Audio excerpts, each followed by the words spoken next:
All right, welcome to The Explainer. Today, we're tearing into a book that you think you know. It's sold millions and everyone calls it this simple, feel-good story.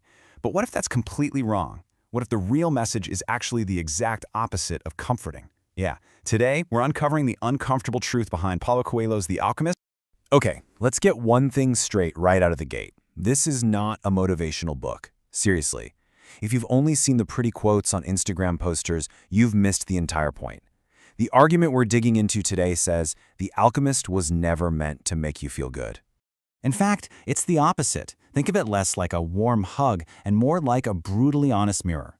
It's designed to show you exactly what's holding you back. All those cozy, comfortable traps you've probably set for yourself without even realizing it. So, here's the question for you. Are you ready to actually see it? To look in that mirror? All right, let's do this. We're going to strip away all the fluffy stuff and see what's really going on in this story. Okay, so let's start with the story you think you know. You know, the comfortable lie. It's simple, right? A shepherd boy, a dream. He follows some omens, conquers his fear, finds a bunch of treasure. You know, classic hero's journey. Sounds nice. But here's the thing. If that's all you got from it, you completely miss the book's central warning. It's not actually about finding the treasure. It's about why most of us never even start looking. It's about all those sneaky, seductive reasons we give up before we even begin. And that brings us to the real enemy in this whole story. And let me tell you, it's not a person.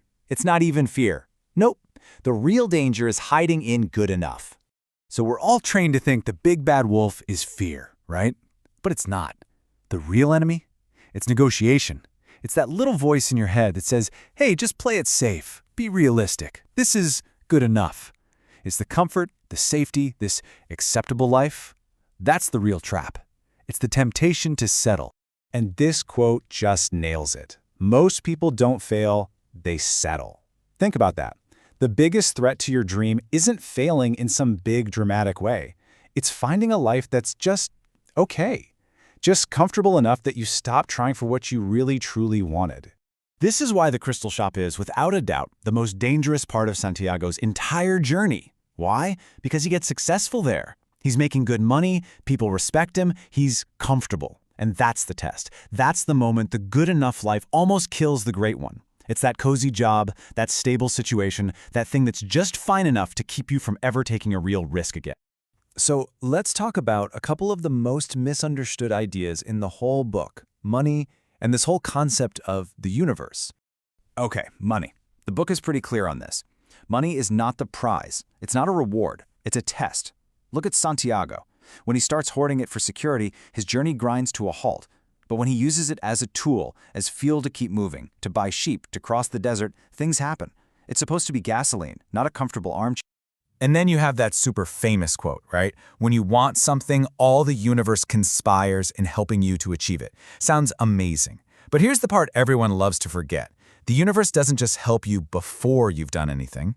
The signs don't show up while you're journaling and making vision boards. Nope, they show up after you've taken a real, irreversible step. After you've quit the job. After you've sold the sheep. After you're already walking. The universe only helps once you have some skin in the game. You gotta move first. And taking that kind of action, well, that leads to maybe the most uncomfortable truth in the entire book. The real price of growth, what we can call identity death. See, the goal was never the destination. It's not the pile of gold. It's the person you have to become to get there. And to become that new person, you have to let the old you die. It's this idea of identity death. You can't get to a new place while clinging to who you used to be. It just doesn't work. Just look at Santiago's path. First, he's a shepherd. He has to let that identity go to become a worker in the crystal shop. Then he has to kill that identity to become a dreamer crossing the desert. At every single step, he has to shed his skin to move forward. And this is why that part in the desert is so important. Growth isolates you before it elevates you. The desert. That's that lonely stretch of the journey where nobody is cheering for you, there's no applause, no validation, it's just you, your commitment, and the long, hard walk.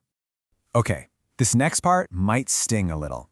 If you read this book, felt all warm and fuzzy and inspired, and then did absolutely nothing, well, congratulations. The book did its job. Its real purpose isn't to inspire you, it's to expose you, to shine a giant spotlight on your own excuses and your addiction to being comfortable. So let's get to the very end, the big reveal, what the treasure really means.